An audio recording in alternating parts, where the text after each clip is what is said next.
அழுவது தப்பு இல்லைன்னு சொல்லி கொடுங்க. தோக்கிறது தப்பு இல்லைன்னு சொல்லி கொடுங்க. தோக்கிறதுல இருந்து ஜெயிக்கிறது தாண்டா வாழ்க்கையில ருசின்னு சொல்லி கொடுங்க. வாழ்க்கையை சந்திக்க குழந்தைகளுக்கு நாம் சொல்லி தர வேண்டும். எங்க அம்மா என்ன எப்படி வளர்த்துச்சு தெரியுமா? எதிர்ப்ப சொல்லால தெரிவிக்கவே கூடாது.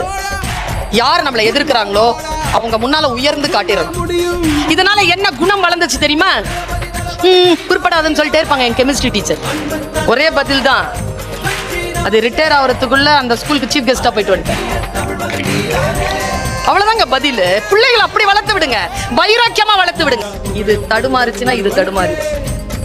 நீங்கள் முடிவு செய்து விட்டீர்கள் வச்சுக்கோங்க, என் வாழ்க்கை இது, நான் என்னுடைய சுயமரியாதையுடன் வாழ்கிறேன், என் சுயத்தை யாராலும் தொட்டுவிட முடியாது என்று நீங்கள் எழுந்து நிற்கின்ற பொழுது இந்த உலகத்தில் உங்களை யாராலும் அடிமைப்படுத்த முடியாது, உங்களை யாராலும் கேவலப்படுத்த முடியாது, உங்களை யாராலும் வெல்ல முடியாது.